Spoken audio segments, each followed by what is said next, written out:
एक चाय वाला चाय बड़ा डेवड़ा बड़ा डेवड़ा एक चाय वाला चाय एक खारी सिंगदानी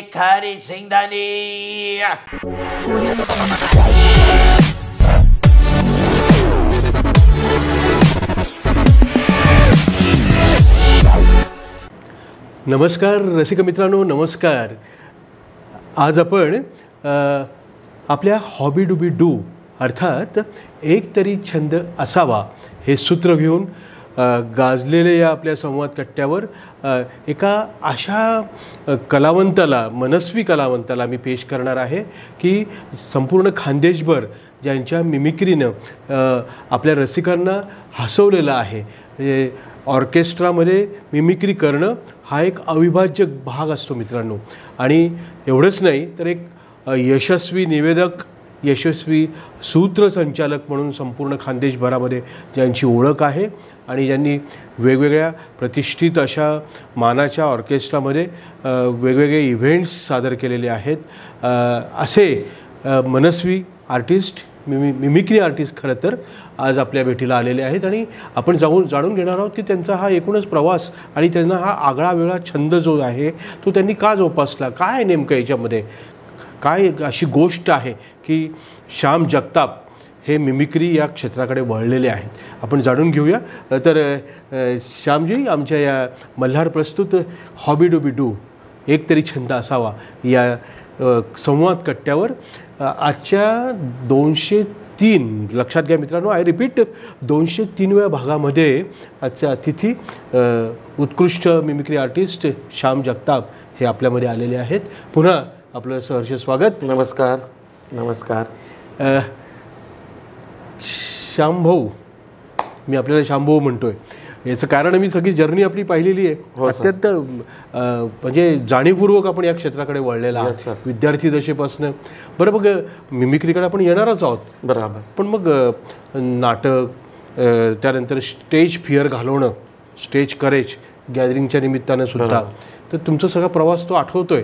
आणि याच्यातनं मग कुठेतरी मिमिक्री आर्टिस्ट म्हणून एक त्यातनं बाहेर पडला, छान घडवून असा ग्रूमिंग होऊन. तर काय सांगाल तुम्ही हा सगळा प्रवास, तुमचं बालपण, तुमच्याकडे वसा वारसा आहे का, ते पण आपण आपल्या श्रोत्यांना सांगितलं पाहिजे प्लीज. आपण आता सर विषय केला बालपणापासूनचा, तर मी आपल्याला सांगू इच्छितो, मला एक म्हणजे बालपण म्हणजे शाळेपासूनच मला हा छंद होता. बरं. आणि शाळेत असतानाच, माझ्या शाळेत शिकत असतानाचे जे सोबतचे मित्र होते, तर आमच्या मी लहान शाळेमध्ये शिकत असताना त्या ठिकाणी ग्राउंडमधून एक कुत्रा जात होता. तर मी त्याला एक दगड फेकून मारला, तर ते कुत्रा ओरडलं, ते काटलं. तर मग माझ्या मनामध्ये सहज एक मनातून इच्छा झाली की बा आपण सुद्धा असा आवाज जर काढून बघितला तर, कारण की ऑलरेडी लहानपणापासूनच कोणाची तरी नक्कल करण्याचा मला छंद होता.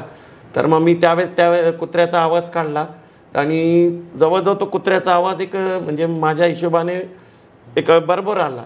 आणि मग एक छोटे माझे सगळे मित्र होते शाळेतले, त्यांना आनंद वाटला, त्यांनी टाळ्या वाजवून मला म्हटले की वा वा, छान छान, खूप चांगला आवाज काढला. म्हणजे खरा माझा जो कॉन्फिडन्स होता तो शाळेपासूनच माझा एक इतिहास, म्हणजे असं तुम्ही म्हणाल की तिथूनच माझा शाळेपासूनचा इतिहास त्या ठिकाणी माझा सुरू झाला. बरं बरं बरं बरं. आपल्या मित्रांनो, आजचा आपला विषय आहे मिमिक्री कला एक वरदान. तुम्ही मिमिक्रीकडे कसे वळलात हे तुम्ही ते सांगितलेलं आहे. पण मला माहिती आहे की वर्तमानपत्रांनी तुमच्या काय एकूणच सगळ्या वेगवेगळ्या इव्हेंटची दखल घेतलेली आहे आणि हे सगळ्यांना जमतं असं नाही. बरोबर. म्हणजे थिएटर आपण करू शकतो, नाट्यकला तिथं ती आपल्याला अवगत होऊ शकते, पण मिमिक्री करणं हे थोडंसं अवघड आणि अत्यंत स्किलचा भाग आहे. काय सांगाल तुम्ही, म्हणजे मिमिक्री म्हणजे नेमकं काय? मी तर सर्वप्रथम त्या परमेश्वराचेच हार्दिक आभार व्यक्त करेल की आज माझ्यासारख्या एका छोट्या कलावंताला परमेश्वराने एक देवी देणगी दिली. मी असंच म्हणेन, ही सर्व परमेश्वराची कृपा आहे, आईवडिलांची कृपा आहे. आणि त्यांच्यामुळेच आज मी या सहवासापर्यंत, आजपर्यंत या ठिकाणी मी प्रवासापर्यंत मी पोहोचलेलो आहे.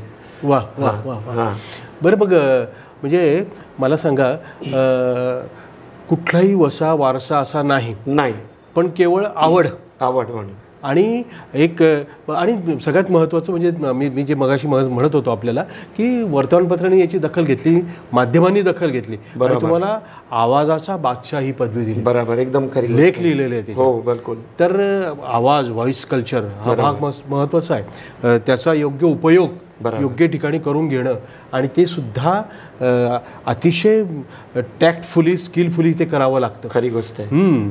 तर पूर्ण वेळ आता तुम्ही मिमिक्री आर्टिस्ट? हो, पूर्ण वेळ छंद आता माझा यामध्येच मी जोपासलेला आहे. नाटकामधून सुद्धा मी काम केलेलं आहे, छोट्या मोठ्या भूमिका केल्या आहे.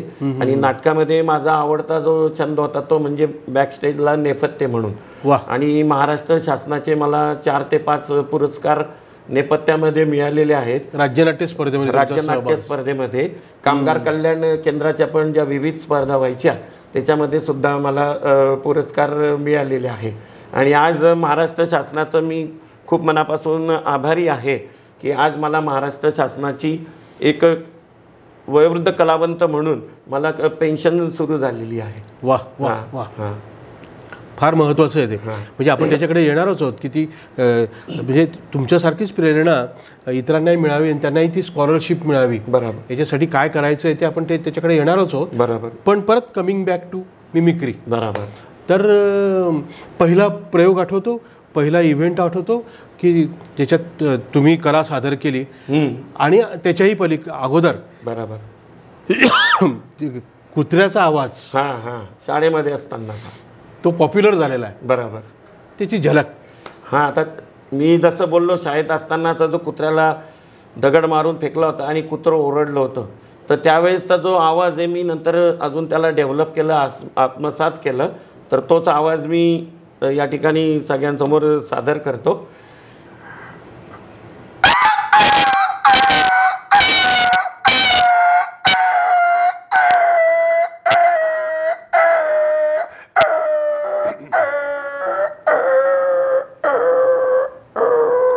नुसता कुत्र्याचा आवाज नाही सर, तर जवळजवळ म्हणजे मी 50 प्रकारचे विविध प्रकारचे आवाज काढू शकतो. छान छान छान छान. म्हणजे असं वाटलं होतं की दगड घ्यावा आणि पटकन हाडहाड म्हणावं, असं एक प्रतिक्रिया सहज असं उमटू शकतो. बरं बरं. मग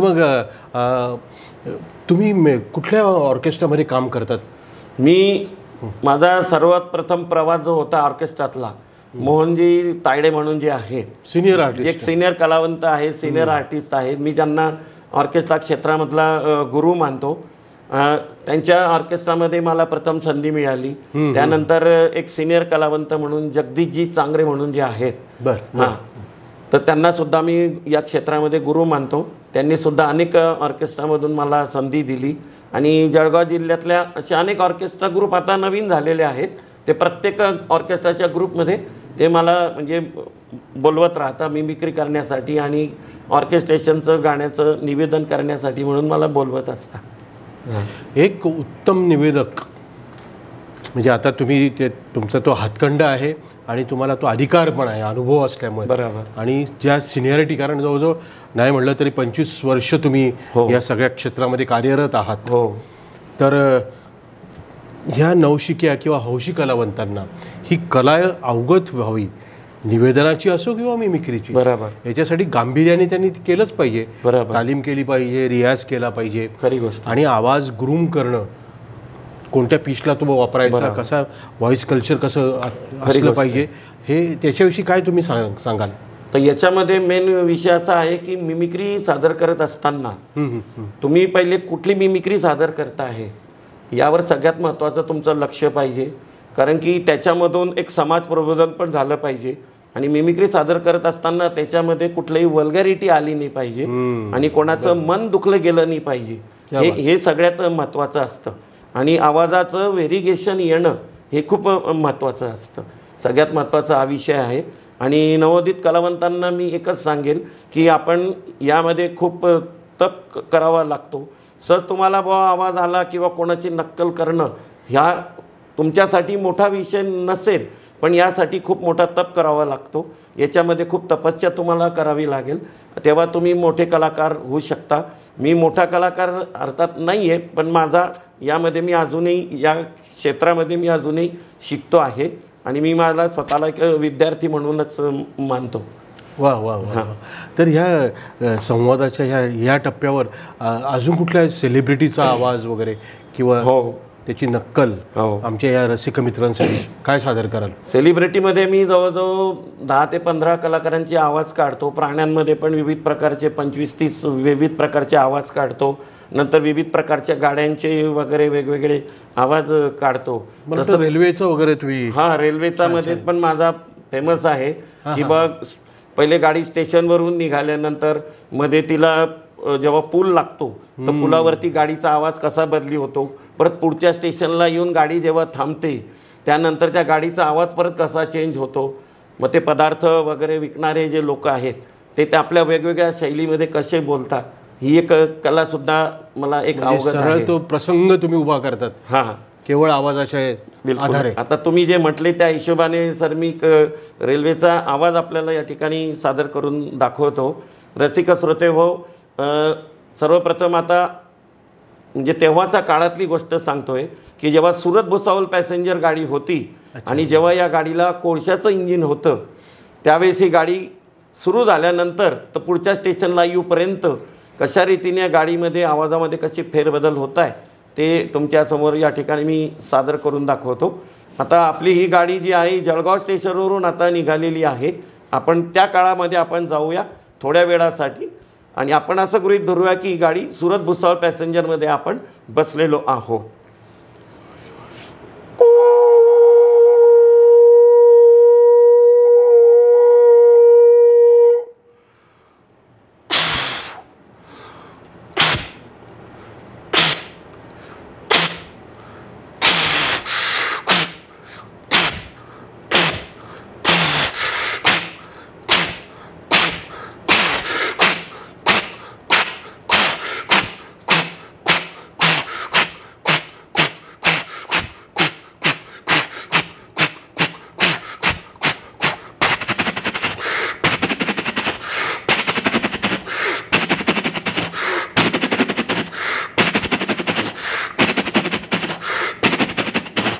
आता मध्ये पूल जेव्हा लागतो तेव्हा गाडीच्या आवाजामध्ये कसा फरक येतो आपण ऐकूया.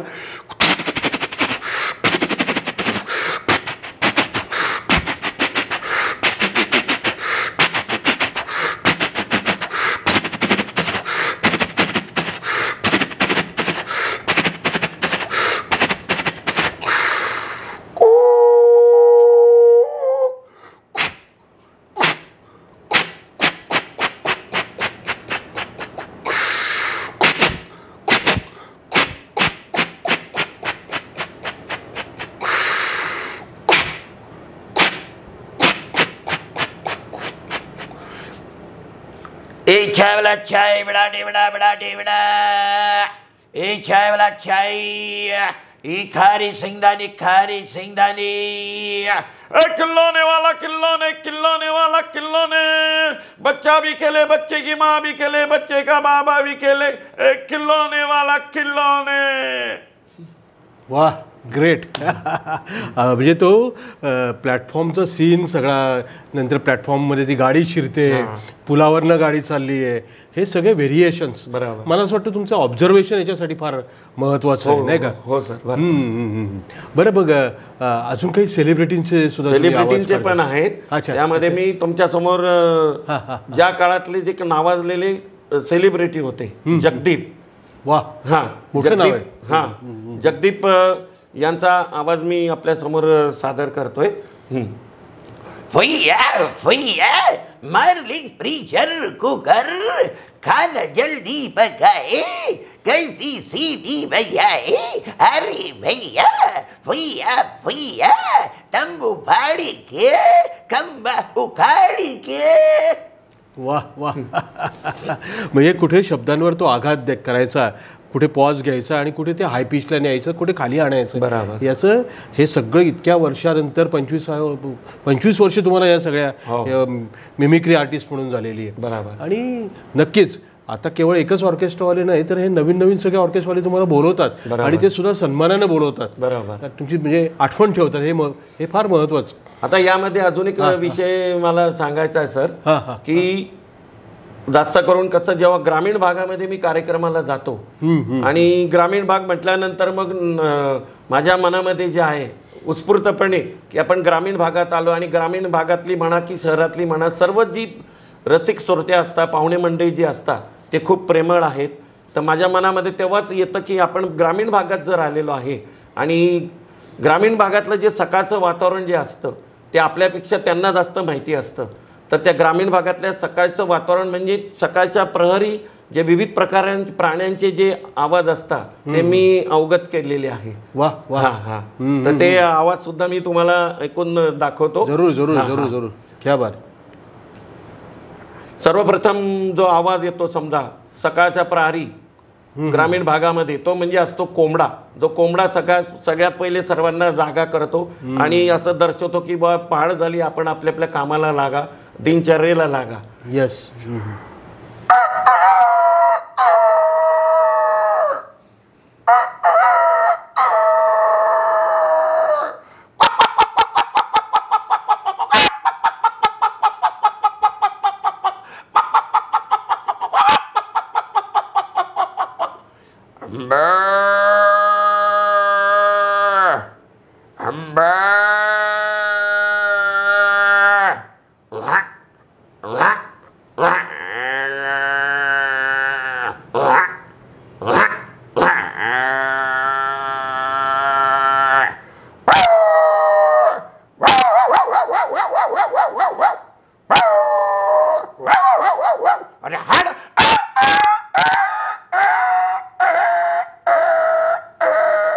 आता या सर्व प्राण्यांमध्ये बाकीचं सर्व प्राणी तर आपला वेगवेगळ्या प्रकारचे आवाज तुम्ही ऐकले, पण त्यामध्ये विशेष म्हणून माझा एक खास असा आवडता आवाज आहे जो सादर केल्यानंतर रसिक प्रेक्षक खूप हसतात आणि मला टाळ्यांची दाद देतात.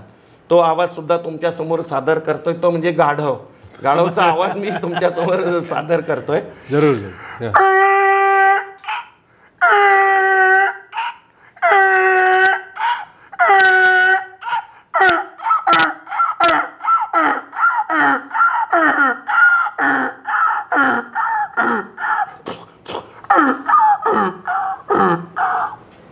वा.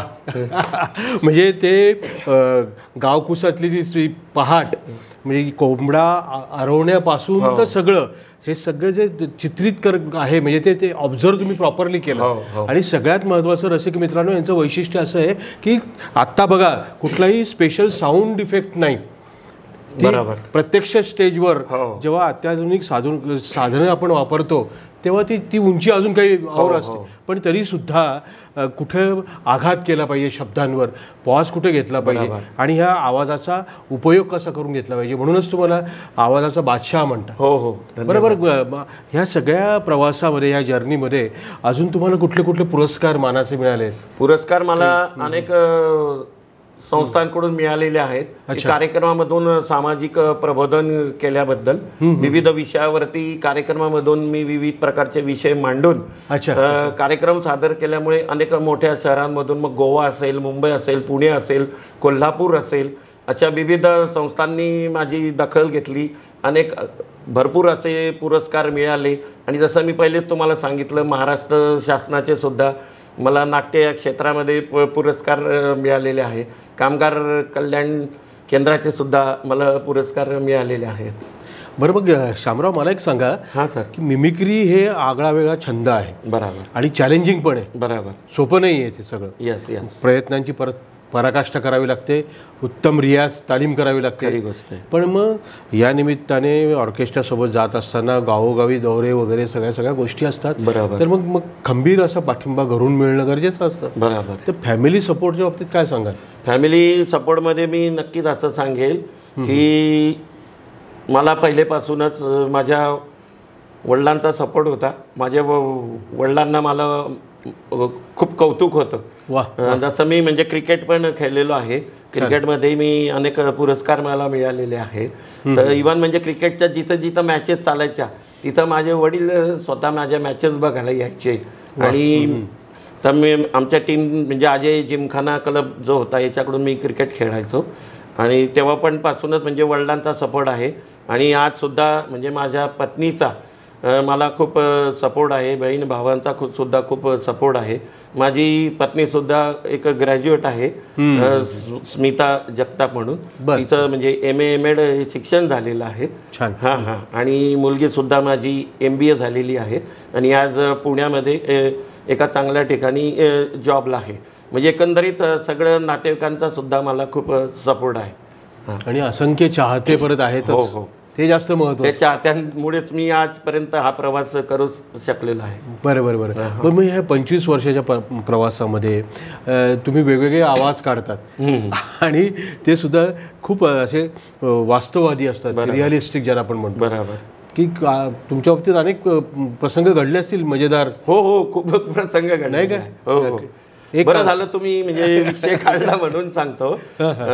खूप पूर्वीचा विषय म्हणजे हा. अच्छा. तेव्हा म्हणजे एक आमची नाट्यसंस्था होती, वरद नाट्यप्रभा म्हणून. बरं बरं. हां हां. बरं. तर त्या वरद नाट्यप्रभाचे आम्ही म्हणजे विविध ठिकाणी म्हणजे 10 दिवसाचं आम्ही बालनाट्य शिबिरं घ्यायचो. मग त्यावेळेस तेव्हाचे जे होते आपल्या अध्यक्ष होते आमच्या साधनाताई पाटील मॅडम म्हणून, आणि सोबत आमची सगळ्या कलावंतांची टीम होती. म्हणजे आता लाना शाळेचे जे मुख्याध्यापक आहेत सचिनजी देशपांडे सर असतील, भगरेत शाळेमध्ये शिक्षक होते सुनीलजी कानडे सर असतील, आमचे एक मित्र विजय पाटील वगैरे, म्हणजे आमचा टोटल सर्व कलावंतांचाच ग्रुप होता. तर आम्ही म्हणजे शिबिराला जायचो. तर एक किस्सा तुम्ही विचारला म्हणून सांगतो. पूर्वीचा किस्सा आहे. पालला आमचं शिबिर होतं. तर जसं आमचं म्हणजे शिबिर संपलं 10 दिवसाचं, जेव्हा पालला आम्ही बस स्टँडला आलो तर लहान लहान मुलं होते. ते बोलले की सर म्हैस चालली म्हणे, म्हशीचा आवाज काढा. तर मी सर म्हशीचा आवाज काढला त्या टायमाला. तर अक्षरशः म्हणजे माझ्यावर एक म्हणजे असा म्हणजे त्या टायमाला मी इतका घाबरून गेलेलो होतो की म्हणजे काय करू काय नाही. कारण की मी जसा आवाज काढला म्हशीचा, म्हैस माझ्या मागं पळत पळत आली. अक्षरशः म्हणजे मी तुम्हाला खोटं वाटेल 10 ते 15 मिनिटं अगदी असा सैरावेरा पळत होतो. म्हटलं आता म्हैस जाईल तेव्हा म्हैस जाईल. तर शेवटी मी एका टपरीच्या मागे जाऊन लपलो. तेव्हा ती म्हैस त्या टपरीच्या मागून सुद्धा तिथून सुद्धा आवाज काढत होती. सगळेजण माझ्या मागे मागे पडत होते. म्हणजे हा रिॲक्शन. हो. वा वा वा. म्हणजे तिने एका अर्थाने दिलेली दादच म्हटली पाहिजे आवाजाला, नाही का? बरं बघा, ह्या सगळ्या प्रवासामध्ये, यशस्वी प्रवासामध्ये काही मार्गदर्शक, काही सहकारी म्हणजे आता मी बऱ्याच चांगल्या कार्यक्रमांमध्ये निवेदन करतो, ऑर्केस्ट्रामधून असेल याच्यात. जसं मी पहिले तुम्हाला सांगितलं, माझे गुरु मोहनजी तायडे असेल, जगदीशजी चांगरे असेल, तसं तर सुरुवातीला ज्यांनी मला मेन म्हणजे निवेदन कसं करावं वगैरे काय काय, तर ते म्हणजे आपले मायटी ब्रदर्सचे जे संचालक होते, स्वर्गीय मुकुंदजी थत्ते असेल, मोहनजी थत्ते असेल, यांनी नेहमीच मला सहकार्य केलेलं आहे. हां हां, त्यांचा म्हणजे मला खूप सपोर्ट असतो.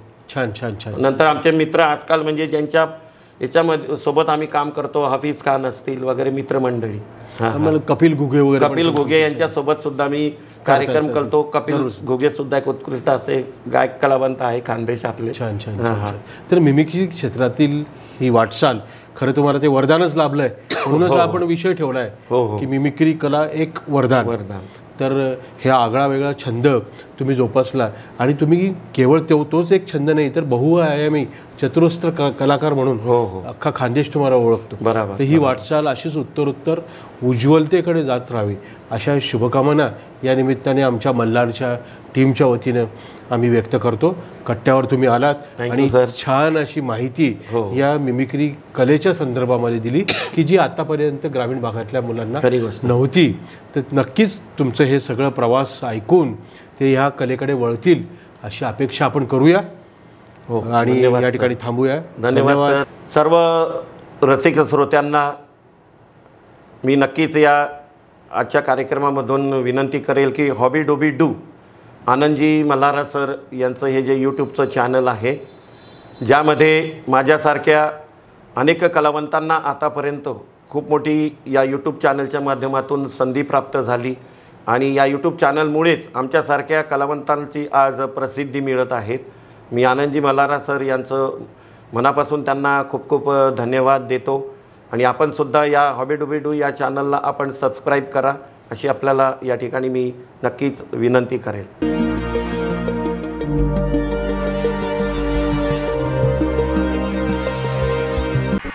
Audio Jungle.